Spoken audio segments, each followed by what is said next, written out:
Welcome everybody to our Lipid Maps webinar today. Thanks for joining us. Today's webinar is going to be presented by Professor Bruce. So Bruce, you can there, and then I can introduce you. Oh, here we go. Yeah, the big reveal. Okay, and you can unmute as well. You seem to have two versions of yourself on the Zoom call, but so long as we can hear you and see you on one, that. Professor Valerie O'Donnell. I'm based in Cardiff University in the UK, and just a few housekeeping things. We're recording the webinar today. It'll be uploaded onto our Make It. As usual, it's going to be around 45 minutes with about 10 minutes to answer questions. And ideally, we're going to be trying to unmute you so you can ask your questions yourself. But during the talk, if you could put them in the Q&A session so that we can queue them up for the end, that would be great. By Cayman, we're grateful for their ongoing support. And so I'm delighted to introduce to you today Professor Bruce Freeman, who is the Irwin and Chair of the Department of Pharmacology and Chemical Biology at the University. I first years ago, in fact, one of the first papers I was given by my future PhD supervisor before I started, a classic review article. I think he knows which one it was written many years ago with James Craig. 1982, I think, and this was called Freeman. And in this review, Bruce describes reactions that are the biological basis of what has more. So I think this is a really seminal review. Those of you in that field informed my work at that time. I was really lucky to have the opportunity to spend lab at UAB, and for me that was a form. Be grateful for that opportunity and just now, prior to Bruce working director at the Center for Free Radical Biology at the University of Alabama at Birmingham, with the Center for Free Radical Biology, and at the University of California, and published around 3 research articles and 70 reviews and chapters. Are currently studying eukaryotic cell production and the actions of reactive inflammatory with the intention to treat inflammatory metabolic disorders. The concept that nitric oxide has cell signaling regulated by partially reduced oxygen species. Having worked on this for a number of years, they're now focusing on translational protein modification responses that impact regulation of cell function and synthetic they've discovered practice. Pharmaceuticals Incorporated, which Bruce has recently IP and trials of IV and oral drugs, presently evaluating therapeutic actions of a small molecule nitroalkyl, cardiovascular and pulmonary diseases. I'm sure today we look forward to this. Translational drug development is to treat severe unmet needs, including drug and immune therapy resistant cancers and comorbidities of obesity. And it's been a huge tour de force, and I'm really looking forward to hearing and today to our. So over to you, Bruce. Okay, thanks, Val. The title of the talk is up at the top, and actually there's two possible titles for this presentation. The first, and then the second, is the targeted regulation of the redox-sensitive proteome. And in our pharmacology department here at Pitt, the mission statement is we endeavor to apply basic chemical principles to the understanding of cell signaling and then use that information to create new therapeutic strategies. I have a conflict of interest with a company that we started 2 or 3 years ago, Cree Pharmaceuticals. I'm Valerie O'Donnell, who worked in my laboratory during this 1999 decade. For a few years as a co-inventor on our original nitrofatty acid patent. Paul Baker and Francisco Schaffer are co-inventors as well. And Fast forward to present day, our laboratory, just before we shut down for COVID, is actually 3 different laboratories. People that have evolved in my lab have gotten their own independent funding. Francisco Schaffer shown here. Francisco's over here in the 2009 photo. Stacy Wendell is establishing her own independent laboratory. And it's a great group of interactive people. And I'll try to mention a lot of key contributors during my presentation. So the outline for today's talk is electrophilic generation and signaling is the first thing I'm going to cover. We're going to have a lot of focus on nitroalkene derivatives for obvious reasons, or reasons I hope to make obvious. And then I'll talk about the pharmacokinetics and de-risking of these molecules as drug candidates. So the beginning of the story went back, experimental work that we were doing in the late 1980s. And we published a paper in 1990 that showed that nitric oxide actually outcompetes with superoxide dismutase for superoxide. If superoxide modulates NO signaling and vice versa. So the original Friedevich-McCord reaction pathway, where superoxide is generated, it undergoes spontaneous or enzymatically catalyzed dismutation to hydrogen peroxide. And then the most reactive molecule in biology, hydroxyl radical, can be formed by reaction with metalloproteins. And what we showed was that NO and superoxide formed peroxynitrite, which can get protonated to peroxynitrous acid. And in the original paper, we showed that hydroxyl radical and NO2, we showed hydroxyl radical was formed, and we inferred the formation of NO2 by homolytic scission of peroxynitrous acid. Raphael Roddy joined the laboratory at the time, and he was instrumental in showing that thiols are one of the primary targets of peroxynitrite reaction. So summarizing work that even continues to current days, not only that reaction yields nitrogen dioxide, but biologically peroxynitrite can react with CO2, another principal target of ONO, and form nitrogen dioxide during homolytic scission of peroxynitrocarbonate. Myeloperoxidase can catalytically consume nitric oxide. It has a huge impact on NO signaling, especially in cardiovascular diseases. And the product is nitrite. Myeloperoxidase complex 1 can oxidize nitrite to nitrogen dioxide. And Dario Vittori recently showed that NO and nitrite can undergo reactions under acidic conditions and form symmetric and asymmetric dinitrogen trioxide, both of which will yield nitrogen dioxide. And long recognized is the acidification of nitrite to nitrous acid, which can also lead to nitrogen dioxide formation. And the autooxidation of NO by air will also yield nitrogen dioxide. So there's many biological and biochemical sources of nitrogen dioxide. It was then appreciated by Joe Beckman and Harry Ishiropoulos that amino acids would get nitrated, tyrosine. Roddy and I showed that tryptophan would get nitrated. Bruce Ames showed that DNA bases such as guanine or guanosine, after it's ribosylated, will have a nitro derivative. And the principal product, which I'll talk about in a little bit more detail, is conjugated diene nitro adducts. Just published is a very cool paper by Marco Fazzari in redox biology. We've been working on this for a couple of years. And Marco has shown that there's a dual nitrate ester and nitro derivative in unsaturated fatty acids that are produced during digestion.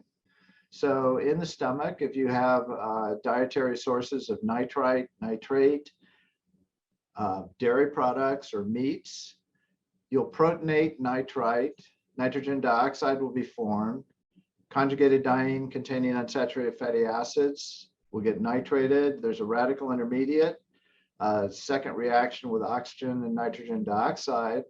And Marco showed the first ever formation of nitroglycerin-like nitrate esters in biology. And this species is unstable. You'll undergo a loss of the nitrate ester and have NO-like signaling, activation of guanylate cyclase. And the product, after the shift of the double bond upon loss of the nitrate ester, is a nitroalkene substituent, which is electrophilic.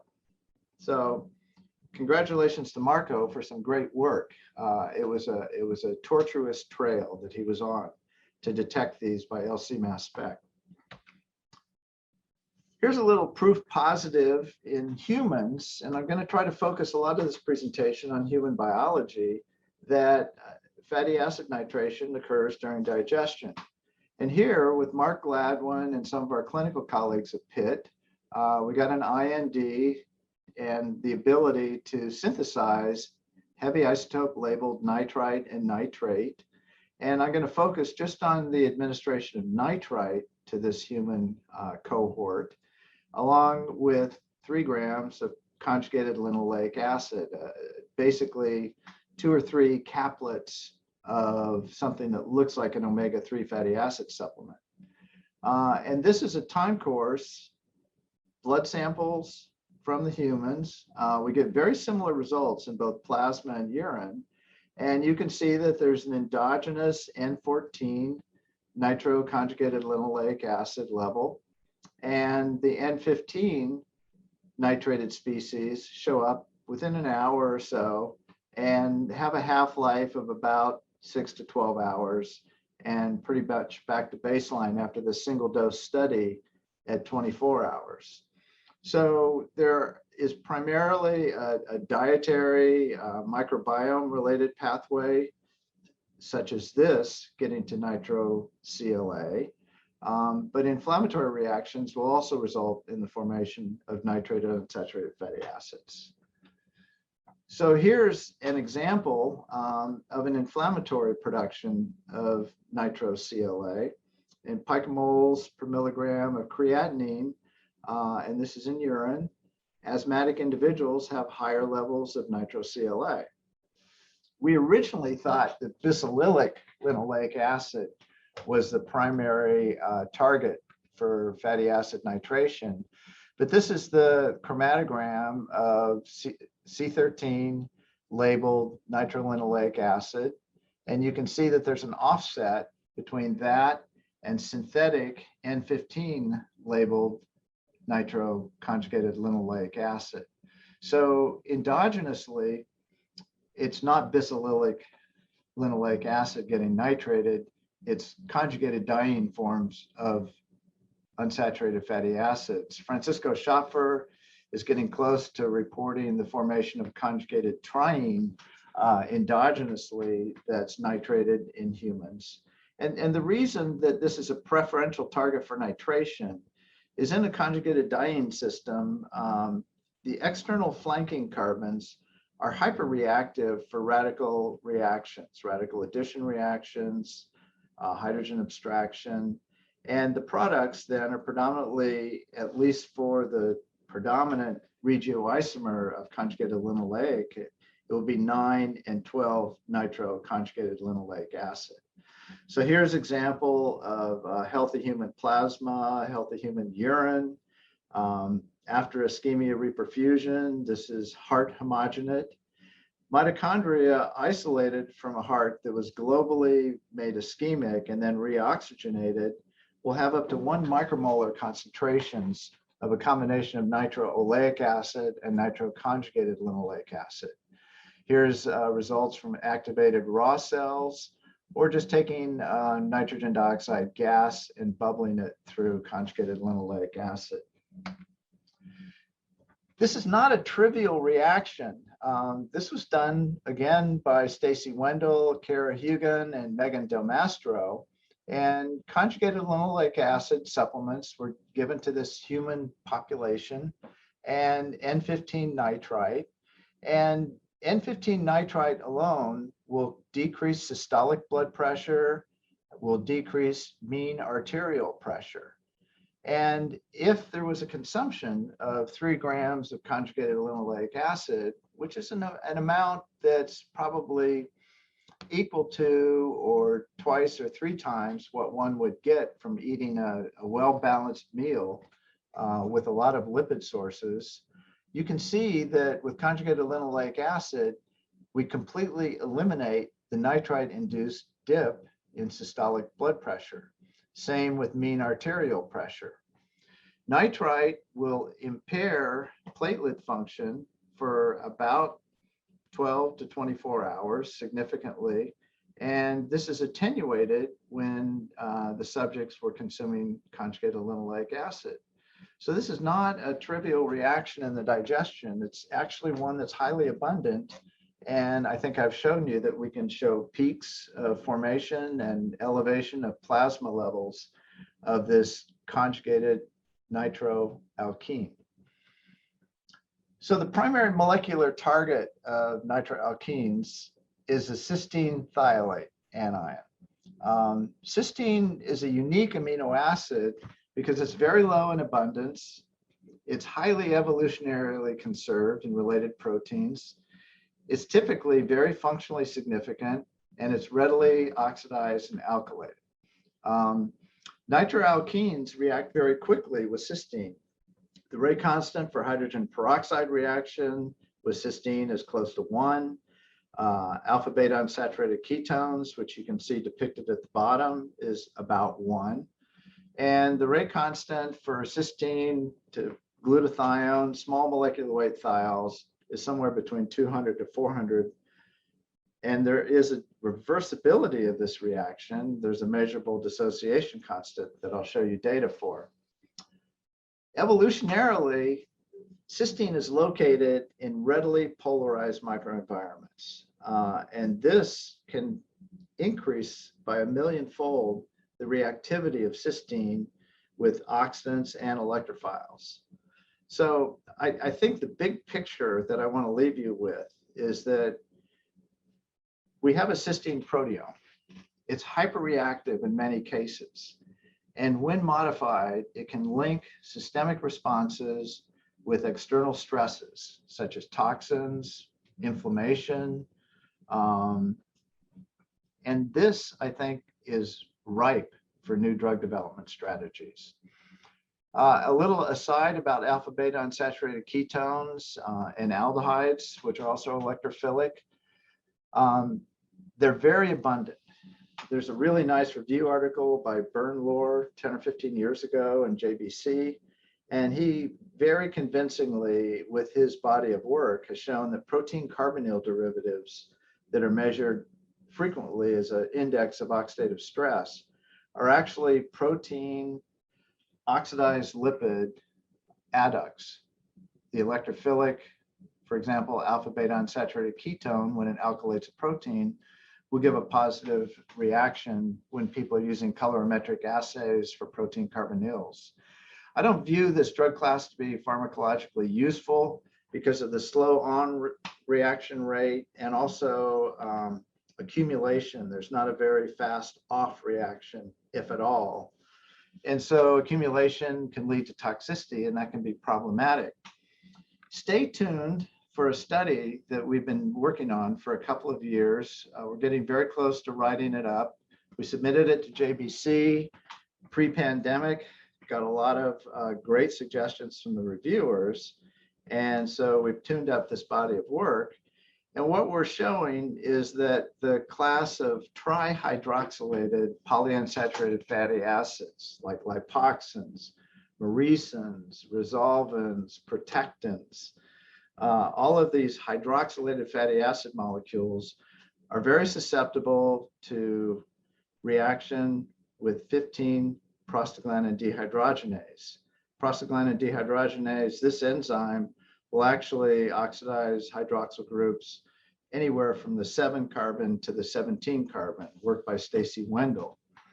Once formed, we see that the hydroxy fatty acid, like 15-lipoxyA4, or its carbonyl metabolite, similarly activate the ALX receptor And the advantage of this molecule is it also activates all of the electrophile response mechanisms. So it's a pretty cool study.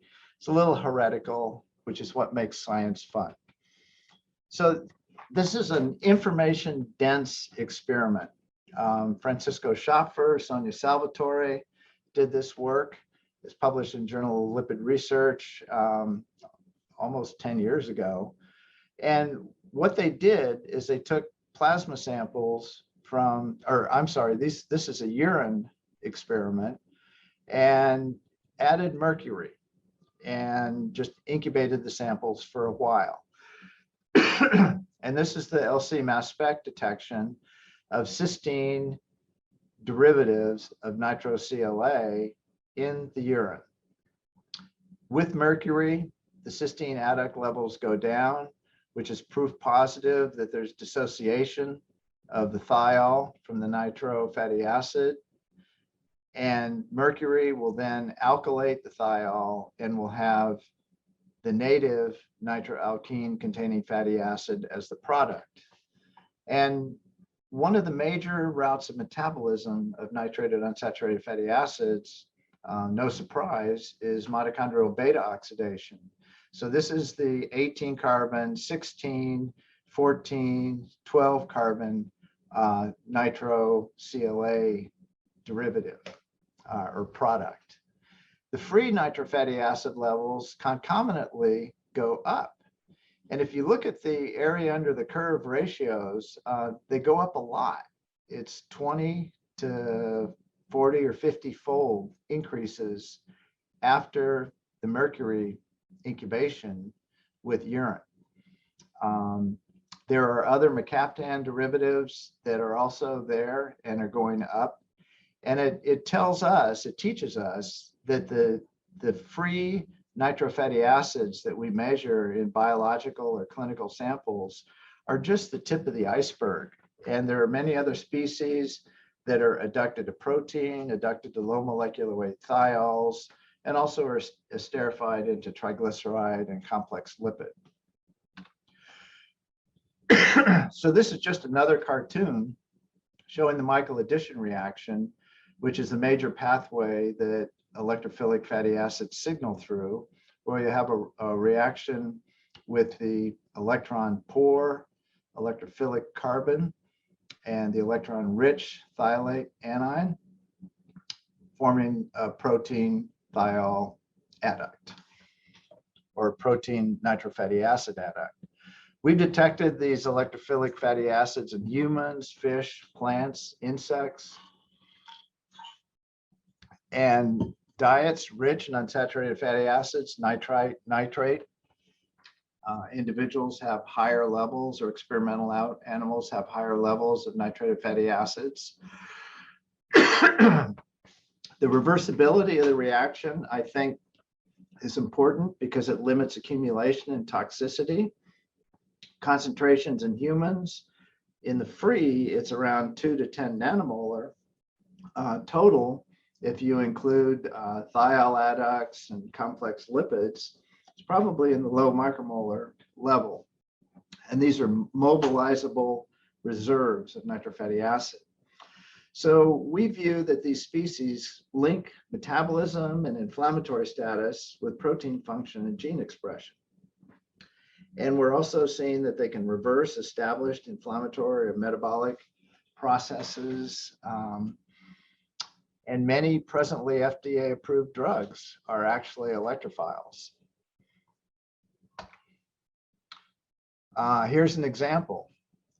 There's a very nice review article in Chemical Reviews by Imon I, and there's probably 4 or 5 related reviews where people survey all of the established and prescribed drugs and make the point that somewhere between 7 and 10% of all drugs that are FDA approved are covalent modifiers. As a function of time from 1970 to the 2020s, the patent applications related to covalent inhibitors is going up almost at a very rapid rate. And if you look at journal articles and the covalent inhibitor index word, that's also going up in the last 10 years at a very rapid rate. So it's gaining people's interest from mechanistic studies as well as drug development studies. So the only molecules that have been disclosed by the manufacturer as being electrophilic are dimethyl fumarate. And we all know about fumarate from memorizing the TCA cycle. It's basically fumarate with methyl esters. It's an oral drug used to treat multiple sclerosis. It doesn't have great pharmacokinetics. Individuals that are taking this drug have to take it 3 times a day, a relatively large amount, 240 milligrams, but it works, and it has a profound effect on the symptoms of MS. Sulforaphane is being developed by about 40 different entities as an anti-inflammatory, anti-cancer, chemopreventive drug. This can be found in nature. It's present in cruciferous vegetables. There's a company, Reata, that has been developing bardoxolone for probably the last 10 or 12 years. It was first recognized by them as a chemopreventive drug and anti-inflammatory qualities. It's termed a NRF2 activator, but there is modest NF-kappa B inhibition by this molecule. It actually is very robust in its electrophilic reactivities because of the cyanoenone substituent, as well as the alpha-beta unsaturated carbonyl. It's in chronic kidney disease and pulmonary hypertension trials. It's performing very well. Previously, they had some problems with dosing. They were using too high of a dose in a renal study that was including people with stage 4 heart failure. There were some adverse events there, but Reata went back to the drawing board and modified their dosing approaches and the selection of patient populations, and it's having impressive results. So nitroalkenes have many different signaling pathways that they can engage, and it's via the modification and post-translational modification of functionally significant thiols and different proteins. And these are just 4 examples showing that you can promote transcriptional regulation or activate it through heat shock factor activation. You'll upregulate heat shock protein expression. Alkylation of KEAP1 is permissive for NRF2 to diffuse to the nucleus and activate the transcription of antioxidant response element regulated genes. There is a barcode on KEAP1 where different electrophiles react with different functionally significant cysteines, and nitroalkenes are very similar to what sulforaphane does with KEAP1, NRF2. NF-kappa B, we've looked at this on multiple occasions and have identified 3 primary targets in the NF-kappa B signaling pathway. And in short, we inhibit P65 translocation and binding to its consensus sequence into nucleus, and we inhibit pro-inflammatory cytokine and adhesion molecule expression with electrophilic nitroalkenes. Francisco Schopfer and some Danish collaborators showed that a functionally significant cysteine in STING, stimulator of interferon gamma, is alkylated, and this inhibits STING signaling. So what will regulate targeting of particular proteins? First of all, not all nitroalkenes are created equally, and you'll see some other molecules later on in the presentation. What defines selectivity beyond structure of the electrophile?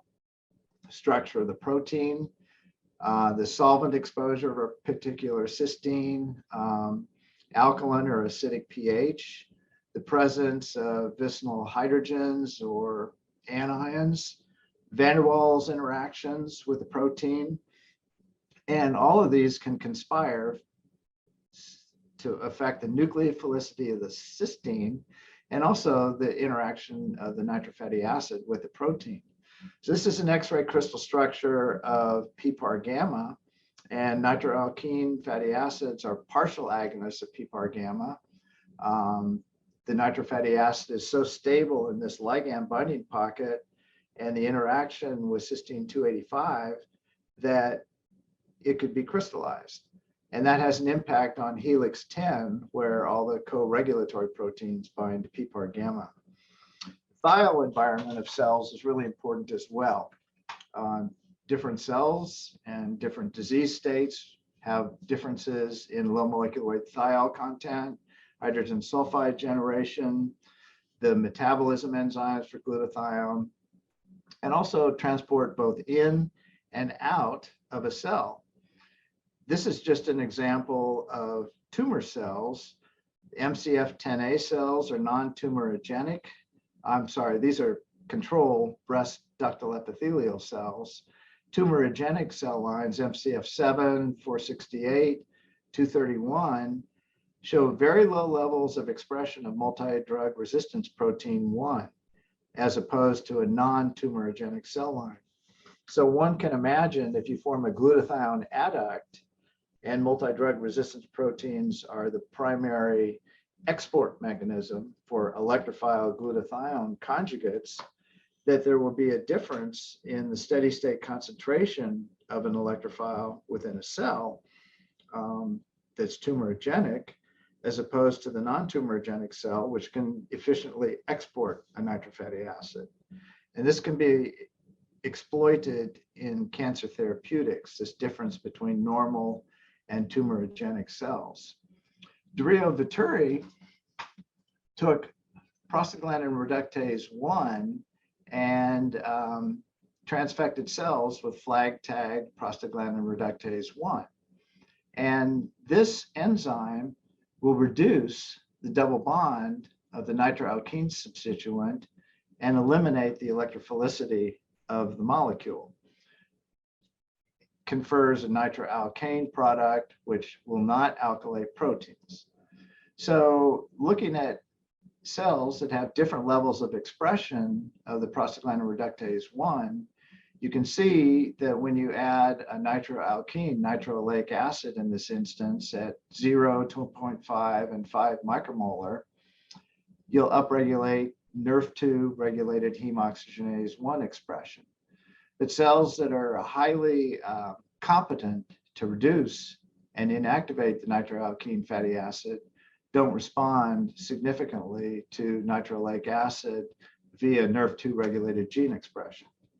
So those are examples of how different cells could respond differently to the same and different nitroalkenes. I apologize for this, but I want to make the point right down here in the lower right that systemic administration of an electrophilic fatty acid will regulate 0.5% of a genome. This has been done with human cells, with rodent cells, and we have verification of pathway engagement in humans taking oral doses of nitroalkenes that I'll show you. And just stepping back and looking at these differentially expressed genes, the nitrofatty acid will have a significant impact on upregulating and downregulating different proteins. Control and native fatty acid conditions look very similar for these human smooth muscle cells. Coronary artery endothelium, again, upregulation, downregulation, and very similar vehicle conjugated linoleic acid control responses. So subjecting this data and other examples, for example, hepatocytes, renal cells, we see that a number of important gene families are regulated. Regulation of inflammatory responses, oxidant defense, metabolism. Stacy Wendell is soon to report an impact of lipid electrophiles on the gut microbiome. DNA repair proteins are affected. Ion transport is a significant target, and cell proliferation. There's also functionally significant proteins that are not transcriptional regulatory proteins that can become post-translationally modified, such as NADPH oxidases, xanthine oxidase, both a source of reactive oxygen species. Mitochondrial respiration and metabolism is influenced, protein kinases and protein tyrosine phosphatases, and DNA repair proteins. And Stacy Wendell, again, has some very nice data on modulation of innate and adaptive immunity via the effect of electrophilic lipids on T cells, dendritic cells, as well as things that we've shown even back as early as Valerie's work in 2002, neutrophil function and macrophage function can be affected. So just shooting from the hip, I'd say that there's about 100 really critical, functionally significant protein targets that can be documented as nitroalkene targets. There's about 500 differentially expressed genes. About 75% of them go up and 25% of them go down. And this is in basal conditions, cells that are not inflammatory activated. You'll have different patterns of gene expression if a cell, for example, was activated with pro-inflammatory cytokines or LPS. So this is sort of a transition point in my presentation, and I'm going to talk about going from academic pharmacology to drugging these molecules. And the most important thing to get started in this area is to have preclinical models of disease that have reproducible results. One needs intellectual property protection, and I think it's important to hit critical targets, disease targets. So this is a list of all of the disease models that I can think of that we and others have evaluated. These are all rodent models of disease, or in limited cases, rat models. And about a third of these were done within our research network here at Pitt. About a third were done by individuals that bought from Cayman Chemicals nitrofatty acids. They sell nitroleic acid, linoleic acid, both the conjugated linoleic acid derivatives as well as the bisalilic linoleic acid. And others are a result of collaboration between ourselves and outside groups. So a lot of disease models. My big interest is targeting inflammation and comorbidities of obesity. In developed countries, in the United States, obesity is a huge problem. Greater than 35% of the USA population is obese. And this obesity belt that starts at West Texas and goes up to Pennsylvania has linked with it comorbidities for many, many different diseases. This is just an example. This is a heat map for the hospitalization for atrial fibrillation. But if you take diabetes, hypertension, heart failure, asthma, it will also have a very similarly patterned heat map. Obesity increases our risk for cardiovascular diseases, renal problems, CNS, neurocognitive disorders, cancer, you name it. It's not a surprise. Obese fat is different from lean fat. Obese fat has a high rate of lipolysis, free fatty acid release, high levels of pro-inflammatory leptin, low levels of anti-inflammatory adiponectin. These adipokines are important and they have broad-reaching effects. There's a transition of macrophages to pro-inflammatory M1-like phenotypes, upregulation of multiple cytokines, and increased rates of production of reactive species in multiple tissues of obese individuals. So if one is going to drug a naturally occurring fatty acid, the first thing you have to do is have a synthetic strategy to give you an absolutely pure molecule. And the concerns that investors and pharmaceutical companies have long and still have about electrophiles is that they're worried about toxic target accumulation. Is this a reversible reaction? If there's multiple protein targets, there's going to be extensive pathway modulation. Is this always good, or is it sometimes bad? And will you have multiple toxicities stemming from a multiplicity of pathway effects that I showed you? There's also concern that there would be an impact on tumor cell responses, induction of cancer, developmental effects, and interactions of an electrophile with responses to other drugs. So how does one address these concerns? There is a set toxicology and pharmacokinetics analysis that you have to subject new drug candidates to get FDA approval to go into humans.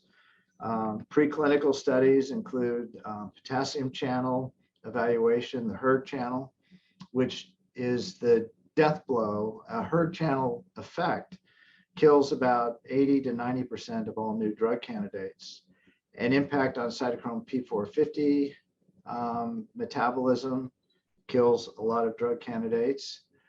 You have to evaluate for ligand activity for a whole large family of G protein coupled receptors, do reproductive toxicology, toxicology with single dose IV and oral is what we did.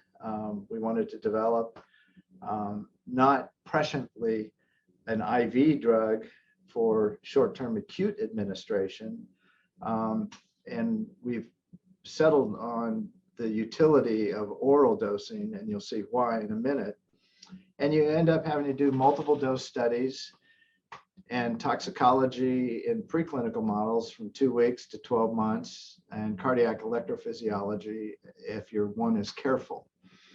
In humans, in developing the 10-nitroleic acid as a drug candidate, we did phase 1 single dose and multiple ascending dose studies.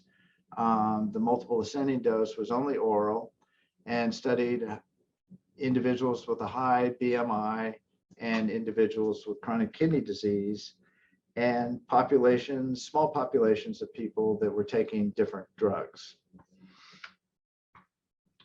Here is the PK for 10-nitroleic acid in obese humans. It's very similar in healthy, lean humans. Dosing was 25 milligrams, 150 milligrams, 450 milligrams, and 600 milligrams. There were GI responses, diarrhea to 600 milligrams, and occasional cases of diarrhea in the 450 milligram dose. You can see that when one is fed, and this is looking at a fed population here, taking 450 milligrams, drug absorption is much better than if one had fasted overnight. The half-life is about 12 hours and bioavailability is 10 to 15%, which is surprisingly similar to that of non-electrophilic small molecules. There's an accumulation of the nitroleic acid in fat-rich regions. This is a section, a frozen section of a whole rat. And one can see that there's accumulation in liver. There's a little bit that crosses the blood-brain barrier, brown fat, kidney, abdominal fat, heart. Distribution of the nitrofatty acid goes to all organs to different extents. You can demonstrate pathway engagement in this population. High BMI subjects will have a decrease in their serum leptin levels. Monocyte chemotactic protein goes down, IL-6, triglycerides, and cholesterol. RT-PCR of both blood, peripheral blood mononuclear cells, and also exosomes in the urine that come from the kidney show upregulation of HO1, NQO1, and heat shock protein 70. There are liabilities with fatty acid nitroalkenes, and the major routes of metabolism, as I told you, are reduction of the double bond by prostaglandin reductase 1, beta oxidation, and also alpha oxidation. One problem is that after thiol alkylation, this reversible dissociation, the beta elimination, results in a 50-50 distribution of either the original double bond placement or an isomerization to an alkane, a nitroalkane with a double bond 1 carbon away.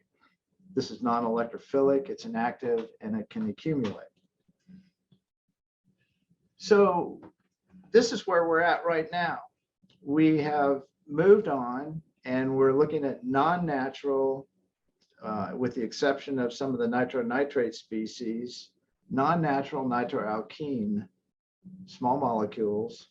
We have a significantly large library of candidates, and we're screening these for modulation of inflammation and modulation of pathogenic cell growth, both fibrosis as well as tumor cell proliferation. This molecule was designed as an analog, a methylated analog of the major metabolite of nitroleic acid. So it's an 8-carbon dicarboxylate that's methyl esters. It's hydrophobic. Upon absorption and deesterification, it will become anionic and travel into cells through an organic anion transport channel. Hybrids between nitroalkene hydrocarbons and quinones have a unique pharmacology, and just shifting the nitroalkene substituent closer to the carboxylate eliminates the isomerization of the nitroalkene to a nitroalkane and makes it resistant to reduction by prostaglandin reductase 1. Something that's really cool is that we have adopted, and this is going to be my last slide so we can have plenty of time for questions.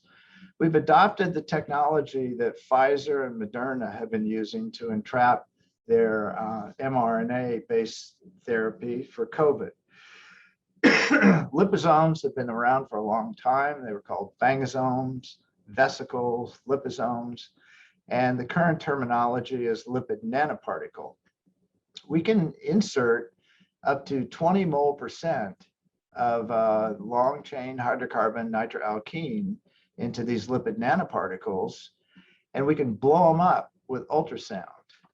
And the advantage of that is delivering a high concentration of nitroalkene to something like a tumor, or in the context of cardiac vascular occlusion, when a cardiologist does angioplasty, they detect a site of occlusion with ultrasound imaging as well as dye imaging. And this diagnostic imaging, once the cardiologist does angioplasty and eliminates this plaque that's occluded the vessel, there's still a problem with microvascular occlusion in the downstream watershed. And we have a paper in re-review right now where we show that if you increase the pulse or the power of the ultrasound, you can induce senolysis of lipid nanoparticles in just the region where the ultrasound is targeted and cause a release of the nitrofatty acid, elevated vascular endothelial and tissue levels, and an alteration in pro-inflammatory gene expression and anti-inflammatory gene expression. So it's been a lot of fun to work with cardiologists and begin to selectively target different tissue compartments with these molecules. So I'm going to stop there and not talk about what we're doing with cancer. It seems like I never have time for that in my talks at the end. But I would like to recognize the collaboration that we're having with Carola Newman's lab, where she has taught me that we can have anti-cancer effects with small molecule electrophiles by impacting both tumor cell metabolism as well as DNA repair in tumor cells. So a lot of people over the years, over the decades, have contributed to the creativity and the execution of these experiments. There's a lot of people, and I hope if some of you are watching this that you see your faces. So where are we at now? This is the Gartner hype cycle. I think that this ideally describes my research career. You make a discovery, and this is a technology trigger. And you have this peak of inflated expectations where you think you're going to cure all problems of mankind. And then you keep doing more experiments, and you realize, no, that's not the case. And you hit a trough of disillusionment. And for us, this has actually happened many, many times. And it's incredibly enjoyable and unpleasurable effect, like getting papers rejected, grants rejected, or hypotheses that you were trying to support were disproved. But we're on a slope of enlightenment right now. There's some active phase 2 trials going on that will be unblinded soon. We have more planned, and we have a plan to enter new chemical entities into IND enabling and phase 1 trials to evaluate their safety in humans. So hopefully someday, before I get too old, or my colleagues after me will hit a plateau of productivity, because I'm absolutely convinced that pleiotropic signaling mediators that are stemming from our original discoveries in lipids will have beneficial drug effects. So thanks for your attention, and I look forward to some questions. Thank you, Bruce. That was great. I'm leaving the camera off because I think my sound is a bit unstable, but that was excellent. All recognize that trough, and the plateau of productivity is where we all want to be ultimately. So we have a couple of questions. Mike Lange, I've just given you permission. So yes, can you hear me? Yeah, go ahead. Okay, so thanks for the nice presentation that you gave today. I was very intrigued by these nitrated fatty acids. And so my question is, how are these fatty acids actually generated? Are they always generated on demand, or are they like generated in a specific pathway and then they're stored in the form of triglycerides and released upon certain stimuli? Or can you comment on that? We have an endogenous level of nitrated fatty acids. Depending on one's diet, their basal levels will be different, anywhere from 1 nanomolar up to 7, 8, 9 nanomolar. And I cited that publication. You can look at the data in the early part of my presentation. Levels will go up depending on your inflammatory status. We do view that the major site of deposition of electrophilic fatty acids, especially those that we're administering as drug candidates, if they have a carboxylate end group, will be in triglyceride. And that will be in lipoproteins, micelles, ultimately accumulate in the liver in models of obesity. The nitroalkene substituents that I showed you that didn't have carboxylates are not likely to get esterified, and their pharmacokinetics will be very different. Does that answer your question? That answers my question. And when they are generated and being stored, they also have to be degraded somehow, right? And you showed some of the degradation processes up to, I think, the tetranor degradation via beta oxidation. What happens with the rest? Like, do you know what happens with the rest of the fatty acid that still has this nitrate function? Yes, at least when we administer higher concentrations of nitroleic acid, there's also omega oxidation. And so the smallest species that we've been able to detect with LC mass spec is an 8-carbon dicarboxylate nitroalkene. Obviously, the other product will be an 8-carbon nitroalkane as well. And I think that the nitro group at some point inhibits both beta oxidation and omega oxidation. So they'll accumulate to some extent, but they're also excreted. Clearly, lipases are going to be important, phospholipase A2, and also neutral lipid lipases for mobilizing that's stored in fat depots. Yes. We really haven't looked at that in great detail.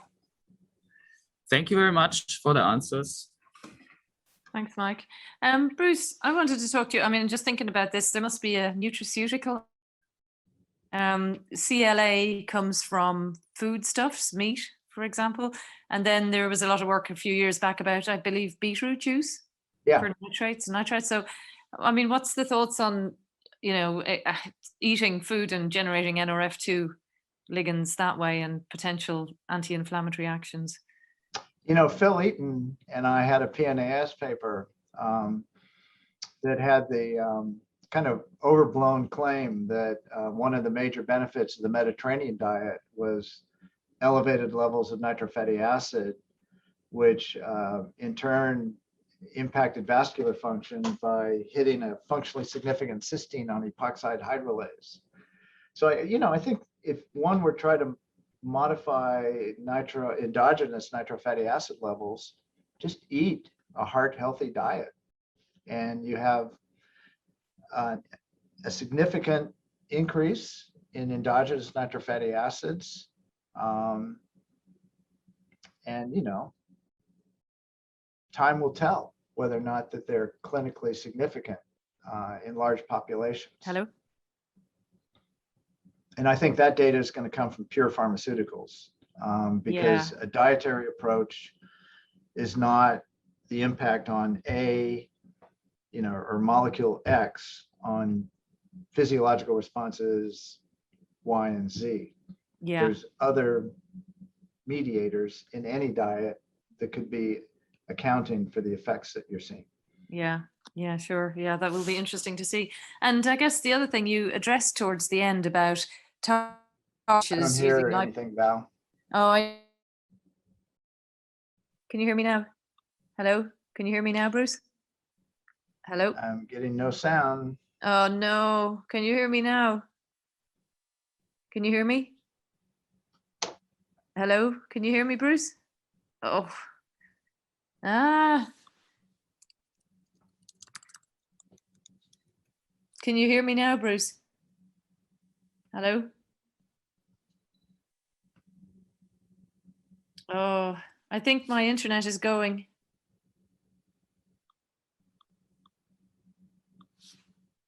Oh, Carol, you can hear me now. Can you, Bruce? I think it's maybe Bruce who's got the problem then, if the rest of you can hear me.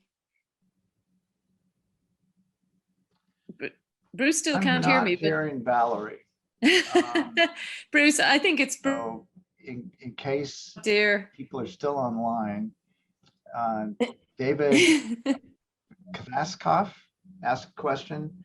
Have you been able to measure the total levels of nitrofatty acids that are conjugated to proteins? You mentioned levels of 1 to 10 nanomolar, but could be a lot more. Yes, we've used a couple of approaches to detect those total nitrofatty acids. One is just to use a high concentration of beta-mercaptoethanol and heat things to about 60 or 70 degrees, and that will promote the trans nitroalkylation from a protein to the BME, and then that will also react with a free nitroalkene containing fatty acid, and you get much, and then you can just look for all nitrofatty acids that release a mass of 78 loss of BME. And it's a way to detect not just nitroalkene electrophiles, but other electrophilic species as well. So we call that the BME stripping method. We've used it with mitochondria and also with whole tissue preparations. And that's reported in Free Radical Biology and Medicine. We've also gone and done base hydrolysis, and this work is published in Journal of Lipid Research and Redox Biology. Done base hydrolysis on triglycerides. I'm sorry, acidic hydrolysis of triglycerides that preserves the nitroalkene, and we've been able to detect both free nitroalkene fatty acid as well as triglyceride and phospholipid esterified nitroalkenes. Oh, great, Okay. thank you very much. Bruce, can you hear us now? I can hear you now. That's very odd. Okay. Everybody else apparently could hear me. You were the only one who couldn't, but that's fine. I think we're sorted. Andrea has got a question for you and she is going to speak. So hopefully that's going to work. Andrea, go ahead. Okay. Thank you, Valerie. When we talk about the levels of nitration into the complex lipids, are we talking about in terms of the femtomole concentration? Bruce, is something that compared to the most abundant phospholipids, for example, where are they sitting in terms of those highly abundant lipids that are not modified? Okay, so I refer you to some papers over the last 2 or 3 years by Marco Fazzari, and they're in murine models that were administered free nitrofatty acid. Marco went into liver and looked at free versus esterified levels. And I would say that there's a ratio of at least 10-fold of the electrophilic fatty acid that's esterified in complex lipids. So if you're detecting 2 nanomolar in plasma or 2 nanomolar in liver, after hydrolysis, you're likely to see 10 to 20-fold more of total nitrofatty acid. Does that answer your question? Yes, Bruce, thank you very much. And that's one pool. Don't forget that low molecular weight glutathione, other cysteine adducts and protein adducts accounts for a huge proportion of these electrophiles.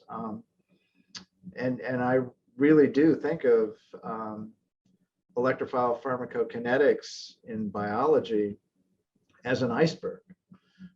What we see is the free nitroalkene is just the tip of the iceberg, and there are other sites of deposition that are detectable, but not readily done in a single tissue sample so that you can get free and total. You have to use both beta-mercaptoethanol stripping, for example, from cysteine adducts, as well as a separate lipid extraction and complex lipid hydrolysis to get at the esterified species. Okay. Thank you, Bruce. Before we wrap up, from Steph, you should be able to unmute and speak. Hi, yes, thanks for the great talk. I was wondering, since you showed the interaction of the nitrofatty acids with pipa gamma, if you know if there's actually any experiments that show some kind of endogenous activation through those fatty acids on pipa gamma, because I think it would be an interesting link to adipogenesis and obesity, you know? Yes. PPAR target genes are responding to administered nitrofatty acids, and probably work that we have done with Eugene Chen. And I cited that in the heat map page where we talked about the different gene families that are responding. There's all 16,000 genes that Eugene was able to detect. There's a listing in supplemental material that shows the different gene families, the raw data, and there are responses of multiple PPAR target genes to administration of synthetic nitroleic acid. In terms of in vivo studies, that's the best data. Okay, thank you, Stephanie. So I think we've gone over time, but it's been a great talk. Been a pleasure to host you this evening, Bruce, and thanks everybody for attending, and we'll see you all soon.